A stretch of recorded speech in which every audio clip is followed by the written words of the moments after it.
अस्सलामु अलैकुम वरहमतुल्लाहि वबरकातुह। उम्मीद है कि आप सब खैरियत से होंगे। अल्लाह पाक आप सबों को हमेशा खुश रखे। आज हम ये जानेंगे कि मुहर्रमुल हराम के कितने रोज़ा रखना चाहिए।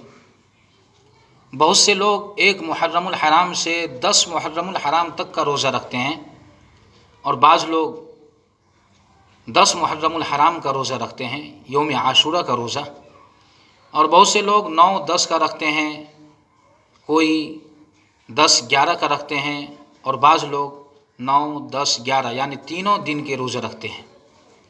तो मुहर्रमुल हराम के महीने में कितने रोज़ा रखना चाहिए, क्या सही है, क्या दुरुस्त है? तो आज इंशाअल्लाह ताला इस वीडियो के ज़रिए आपको मालूम हो जाएगा कि मुहर्रमुल हराम के महीने में कितने रोज़ा रखना चाहिए। आपसे गुजारिश है कि इस वीडियो को आखिर तक देखें और सुनें और दूसरों तक शेयर करें, और अभी तक चैनल को सब्सक्राइब न किए हो तो सब्सक्राइब कर लें, बेल आइकन को ज़रूर दबाएं। मुहर्रमुल हराम के महीने में कितने रोज़ा रखना चाहिए? सबसे पहले तो आप इस हदीस को सुन लें। मुस्लिम शरीफ की हदीस है। हज़रत अबू हुरैरा रज़ी अल्लाह तआला अन्हु रिवायत करते हैं कि नबी करीम सल्लल्लाहु अलैहि वसल्लम ने इरशाद फरमाया, और रमज़ानुल मुबारक के रोज़ों के बाद सबसे अफजल और बेहतर जो रोज़ा है वह माह मुहर्रम का रोज़ा है। यानी रमज़ान के जो फ़र्ज़ रोज़े हैं उसके बाद सबसे बेहतर, सबसे अफजल, सबसे बढ़िया जो रोज़ा है वह मुहर्रम के महीने का रोज़ा है। इस हदीस से पता चला कि मुहर्रम के पूरे महीने में रोज़ा रखना बड़ा सवाब का काम है। और हदीस में यौम आशूरा यानी 10 मुहर्रम के रोज़े के अलावा पूरे महीने के रोज़े की फजीलत वारिद हुई है, और मुहर्रमुल हराम में रोज़ा रखने की नबी पाक सल्लल्लाहु अलैहि वसल्लम ने तरग़ीब भी दी है। इसलिए इस महीने में अगर कोई शख्स 1 मुहर्रम से लेकर 10 मुहर्रम तक या उससे ज़्यादा रोज़ा रखता है तो उसके लिए ये रोज़ा रखना दुरुस्त है, सही है, वो बहुत ही ज़्यादा सवाब के मुस्तहिक बनेंगे। लेकिन ये रोज़ा जो है ये नफली रोज़ा कहलाएगा, ये रोज़ा नफली रोज़ा कहलाएगा। अब इस महीने में जितना चाहे उतना आप रोज़ा रख सकते हैं। कोई मुतय्यन नहीं है कि आप 1 दिन रखें, 2 दिन रखें, 10 दिन रखें। आप जितना चाहे, आपको जितनी मर्ज़ी हो उतने रोज़े आप रख सकते हैं। अब बात ये रही कि 9, 10, 11 ये जो रोज़ा रखते हैं आदमी, ये रोज़ा रखना कैसा है? तो दूसरी हदीस को हम सुनेंगे। मुस्लिम शरीफ ही की दूसरी हदीस है।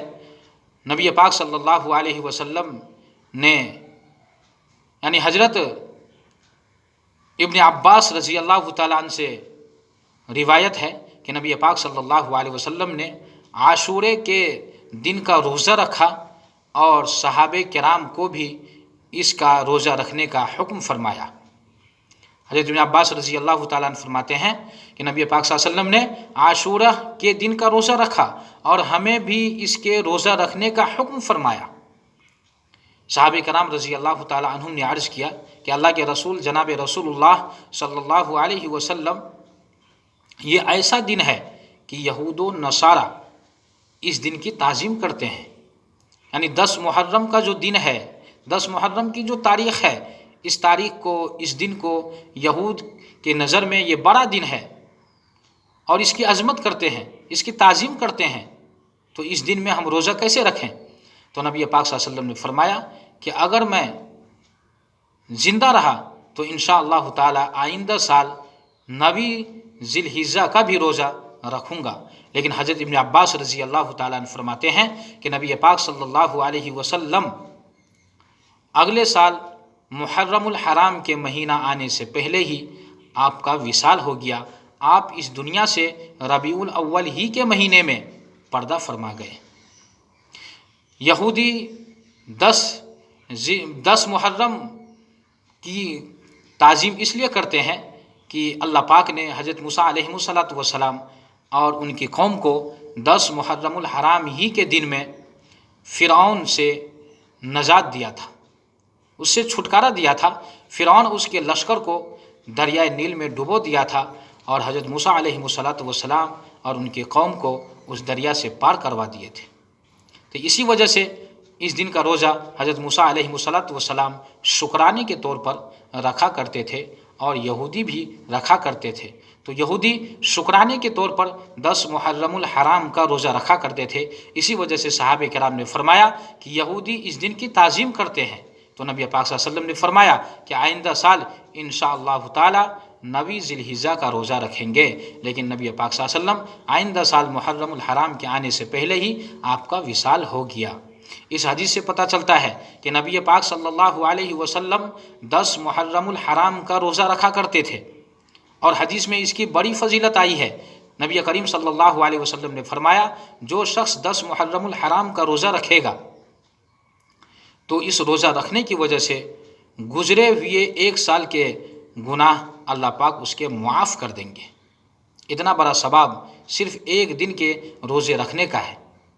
لیکن نبی پاک صلی اللہ علیہ وسلم نے یہود کی مشابہت کی وجہ سے اس کی مخالفت کرنے کا حکم دیا کہ تم 1 روزہ 9 ذی الحجہ کا اور رکھ لو، تو اس لیے افضل ہے، بہتر ہے کہ 9 ذی الحجہ کا بھی روزہ رکھیں 10 کے ساتھ، یا 10 یا 11 کا روزہ رکھیں۔